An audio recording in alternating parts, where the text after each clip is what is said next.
देखो, अगर तुम्हें स्कैम 1992 और स्कैम 2003 जैसी मूवी सीरीज देखना पसंद है और स्कैमस्टर मूवीज का शौक रखते हो तो ये मूवी लिटरली तुम्हारे लिए एक फ्रेश कंटेंट है। बात कर रहा हूँ लकी भास्कर के बारे में। मूवी की कहानी रिवॉल्व करती है एक मिडिल क्लास फैमिली मैन के ऊपर जो एक कैशियर एक बैंक में 6,000 की उसकी सैलरी है, लेकिन 36,000 का उसके ऊपर लोन है। लिटरली हर एक मिडिल क्लास इससे रिलेट कर ही पाएगा। उसके फैमिली में उसके पिताजी, उसका छोटा भाई, एक बेटा और उसकी पत्नी। लिटरली उसकी पत्नी उस समय से उसके साथ है जिस समय से उसके पास कुछ भी नहीं था, वैसे आज भी कुछ नहीं है। लेकिन this is what all main wants, a loyal part जो कि तुम्हारा हर एक सिचुएशन में साथ देगा। और लिटरली इस फीमेल पार्टनर को देखने के बाद मुझे लगा कि भाई ऐसी पार्टनर तो हर कोई डिजर्व करता है। लेकिन जो अपना मेन कैरेक्टर है उसके ऊपर 36,000 का लोन है।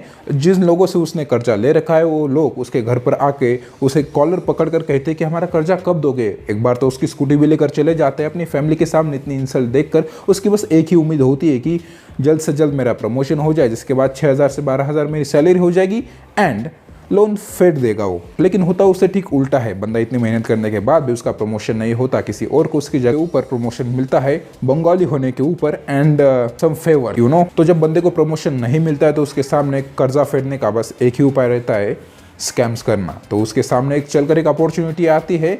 एक बंदा उसे कहता है कि भाई देखो, इम्पोर्ट एक्सपोर्ट का मेरा बिजनेस है, टीवीज़ का, एंड कुछ इलीगल बिजनेस है ऑफकोर्स, तो मुझे तुम्हारी ज़रूरत चाहिए, अर्जेंट 2 लाख रुपए चाहिए। बंदे के पास 1 रुपया भी नहीं होता वॉलेट में, 2 लाख कहाँ से देगा बंदा। लेकिन फिर भी बंदा बैंक से अरेंज कर लेता है, बैंक से चुरा कर। उसके बाद वो स्कैम की लड़ी लग जाती है। एक के बाद एक स्कैम करता है बंदा अपनी फाइनेंशियल कंडीशन को दुरुस्त करता है। उसके बाद सारे लोन्स फेड कर अपनी वाइफ को, अपनी पूरी की पूरी फैमिली को एक अच्छी ज़िंदगी दे देता है। लेकिन जैसे जैसे वो कहते हैं ना कि पैसा बढ़ता है वैसे वैसे लालच भी बढ़ जाता है। तो बंदे का लालच लिटरली इतना ज़्यादा बढ़ जाता है, उसके अंदर ईगो आने लगता है अपनी पत्नी को, जिस पत्नी ने उसे उस समय में भी साथ दी थी जिस समय में उसके पास कोई नहीं था। लिटरली उस पत्नी को भी वो अरेगेंटली बोलने लगता है। अपने पिताजी से भी अच्छे से बात नहीं करता है, किसी के साथ भी अच्छे बॉन्ड शेयर नहीं करता। उन लोगों से भी जिन लोगों ने उसका जब वो मजबूर था तब भी साथ दिया था, एरोगेंट हो जाता है एंड अल्टीमेटली जाकर और बंदा लिटरली मिडिल क्लास से अपर क्लास में चला जाता है। कि दिन में पूरी की पूरी दुकान खरीद कर रख देता है, अपनी पत्नी को बिजनेस डाल देता है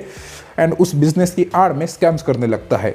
लेकिन जैसे जैसे चीज़ें आगे बढ़ने लगती है उसे पता चलता है कि भाई जो मैं स्कैम्स कर रहा हूँ ना वो बहुत छोटे हैं, उससे भी बहुत बड़े बड़े स्कैम्स दुनिया में मौजूद है।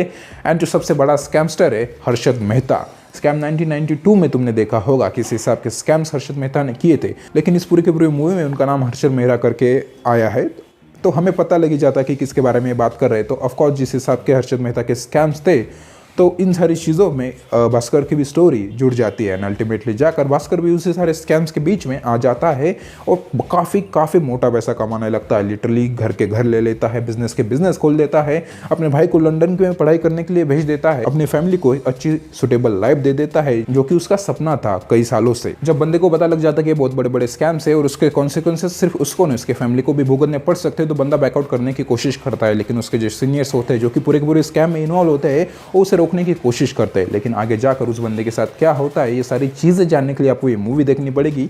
मूवी मेरे हिसाब से काफी अच्छी है और ऐसा मैं क्यों बोल रहा हूँ इसकी वजह भी तो मैं क्लियरली बता देता हूँ। क्योंकि हर एक स्कैम मूवीज की ना वही टिपिकल एंडिंग होती है कि भाई इसको जेल हो जाएगी, इसको पश्चाताप होगा, गिल्ट फील होगी एंड अल्टीमेटली जाकर इन सारी चीज़ों को वो छोड़ देगा।